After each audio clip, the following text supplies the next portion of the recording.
নমস্কার, কেমন আছেন সবাই? আমার নতুন একটি রেসিপিতে আপনাদের অনেক অনেক স্বাগত জানাচ্ছি।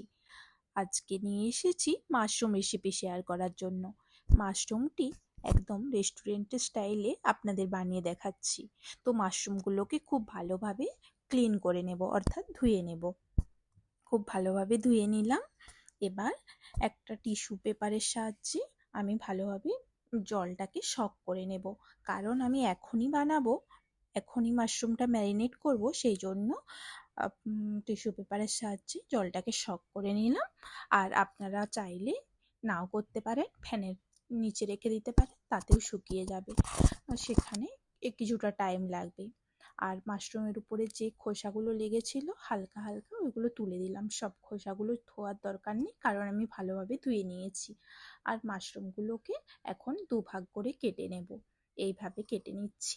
আর আর ছোট ছোট করার দরকার নেই, কারণ মাশরুমগুলো তো এমনিতেই লবণ পড়লে কিছুটা ছোট হয়ে যায়, তো পরে ঠিকঠাক সাইজের লাগবে। এইভাবেই যদি আপনারা চান কোনোটা বড় হয় তখন আরেক টুকরো করে নিতে পারেন।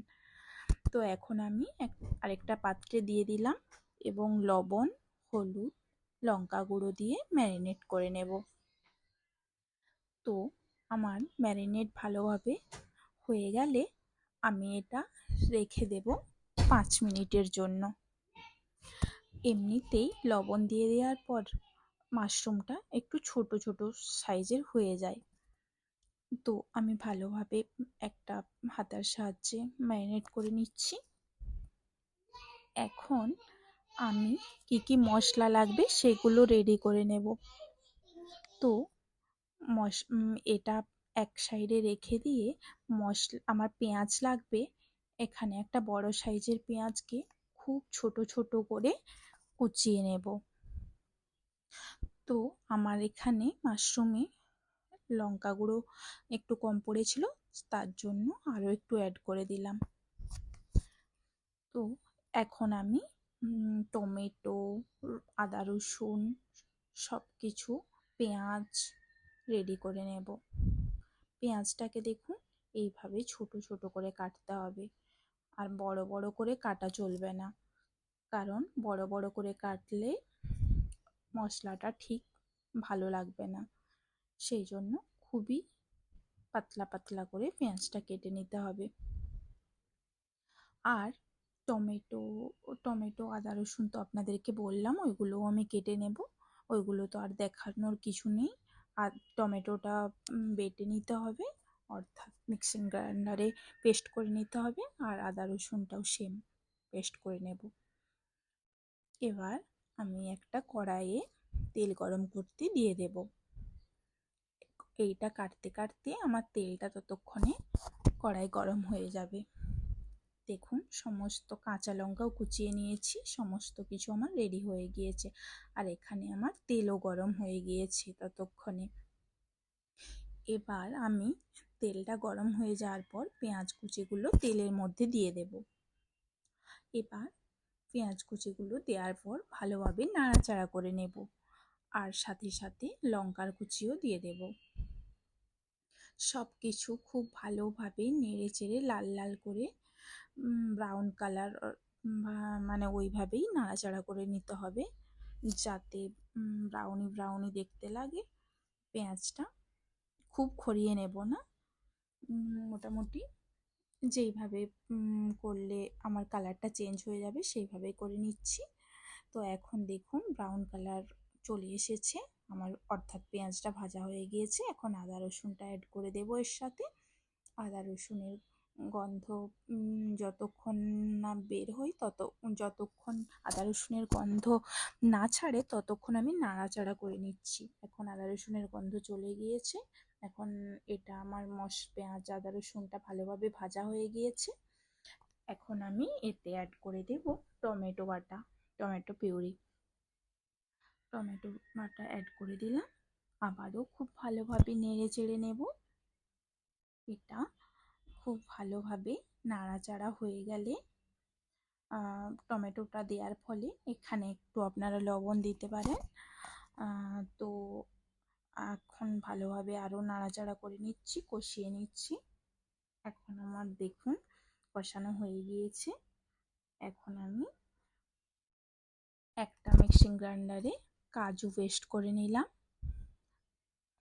কাজুতে অল্প পরিমাণে জল দিয়ে সেটা পেস্ট করে নিয়েছি।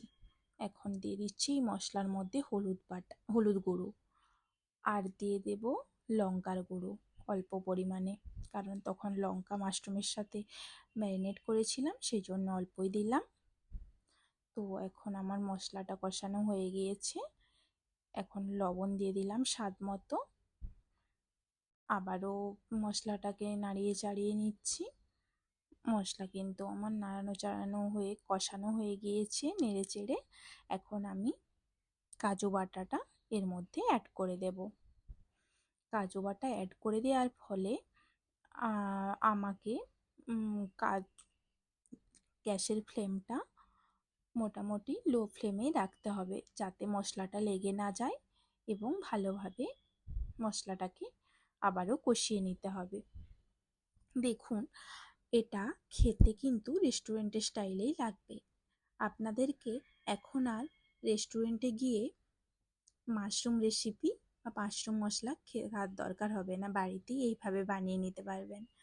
তো এখন আমার ওই পাত্রর মধ্যে মিক্সার গ্রাইন্ডারে যেটুকু লেগেছিল ওতে জল বলিয়ে ওটাও দিয়ে দিলাম মশলার মধ্যে। আমার মশলা খুব ভালোভাবে কষানো হয়ে গিয়েছে।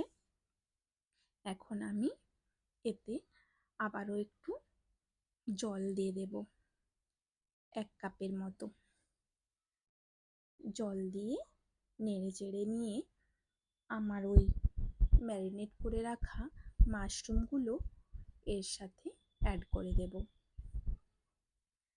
মশলাটা কিন্তু ফুটে উঠেছে, মানে মশলাটা আমার রেডি হয়ে গিয়েছে।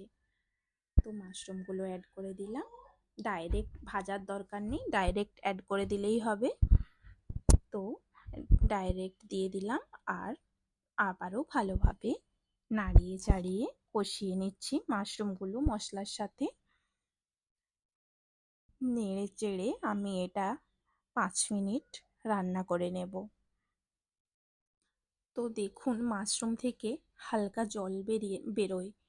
ভাজা করার সময় দেখবেন মাশরুম থেকে জল বেরোয়, সেই জন্য জল বেরিয়েছে। আর আমি ঢাকাও দিয়ে দিলাম।